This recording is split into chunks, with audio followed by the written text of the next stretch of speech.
যারা mock justice করে সেখানে পাও কেটে দিলে প্রমাণ হবে ওরা কোন দলের কি সন্ত্রাস। আপনারা ভয় পান কেন? আপনারা কি এই দেশের সন্তান না? আজকে কি বিএনপির লোক যদি হত্যা করে বিএনপির একটা নেতা কি নিব যে এটা আমার লোক?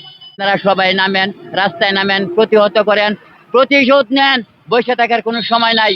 বসে ভয় পাইলে আপনারা মরে যাবেন। ভয় পাইবেন না, আপনারা প্রতিহত করেন। সবাইকে ভালো থাকেন। এইগুলা কে করছে? যখন যারা করে তারা চিনে বিএনপি। বিএনপি বলে আমাদের দলের না।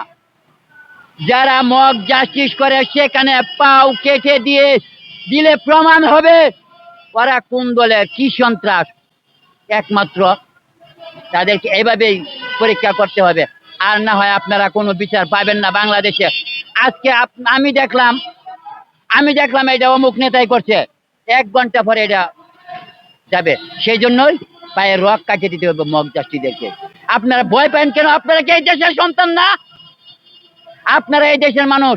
আপনারা মক জাস্টিসদের বিচার করতে আপনারা ভয় পান কিসের জন্য? কোনো ভয় নেই। আপনারা প্রতিহত করবেন, প্রতিশোধ নিবেন। তাহলে একটা প্রতিশোধ নিলে, একটা পাও কেটে দিলে আর মক জাস্টিস করা হবে না। মিরপুরের ঘটনা যাদেরকে মারছে বা পেপারে আসছে সবাই বলছে যুবদলের নেতা। তখন তারা অস্বীকার করছে তারা কোনো দলের না, তারা কোনো সন্ত্রাস। এই কারণে আমি বলছি দূরে যদি পাও কেটে দেওয়া হয় তাহলে বোঝা যাবে সে কোন দলের। প্রমাণ লাগবে। আপনারা সেই প্রমাণের জন্য হাত পাও কেটে দিবেন। যা হয় হবে, কোনো মামলা হবে না। যদি এই পাও কাটার পরে কোনো বিচার করা হয় তাহলে সম্পূর্ণ মক জাস্টিসের জবাব তার দিতে হবে, কোনো মামলা হবে না। না, আমার জীবনে আমি এরকম পত্তা দেখিনি। আমার জীবনে কখনো এরকম পত্তা দেখি নাই। একটা ব্যবসায়ীকে নির্মম ভাবে এভাবে হত্যা, একটা মেয়েকে ধর্ষণ, বিয়া না দিলে মনে করেন মেয়ের বাবাকে বেঁধে রেখে মেয়েকে নিয়ে যায়। এইগুলা আমি কোনো সময় দেখি নাই। আমিও তো দেখি না, আমার বাপেও মনে হয় দেখেন। মানুষ ঠেকায় না কখন, মানুষ আপনাকে ঠেকাতো। মানুষ একজন মানুষকে মারার পর একজন মানুষ ধরতো। এই ভালোবাসাটা নাই। এই ভালোবাসা না আইনের মাধ্যমে নাই, মানুষের মাধ্যমে নাই।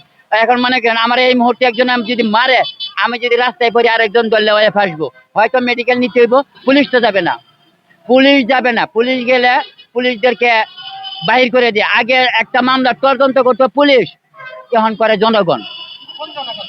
এই ধরা পড়লে তো বুঝবে, এই যে কইলাম যে পাও কেটে দিবেন। তা এই প্রমাণের জন্য তাদেরকে প্রতিহত করতে হবে। আপনার জীবনের বিনিময়ে তাকে চিহ্ন রাখতে হবে যে কোন দলের কি করে, সে কোথায়, সে কার বাবা, সে কার সন্তান। এই প্রতিহত রাখবেন। আর তা না হলে তাদেরকে কোনো দলের লোক বলা যাবে না। না, এগুলা বলা ঠিক না, ওইগুলা বলা ঠিক না। কোন দলের করে, কি করে না করে। আজকে হয়তো আমার 5টা ছেলে, আমার একটা ছেলে যদি ডাকাতি করে, আমি ওর পুত্রকে অস্বীকার করে দিব যে এটা আমার ছেলে না। আমার মাথার উপর যখন সমস্যা হবে ছেলের কারণে, তখন বলবো আমি ছেলে না। 10 জনের আইনেতে আমার এই ছেলেকে স্বীকার করা যাবে না। তেমন মনে করেন যে কোনো দলেরই হোক, যদি নেতা কর্মীরা সন্ত্রাসী করে, জাতীয় নেতারা বলে সে আমাদের দলের না, এই প্রমাণের জন্য এটা করতে হবে। কেউ কি বাধ্য করে নিব? আজকে কি বিএনপির লোক যদি হত্যা করে বিএনপির একটা নেতা কি নিব যে এটা আমার লোক? এটা কখনো, এটা ভুল।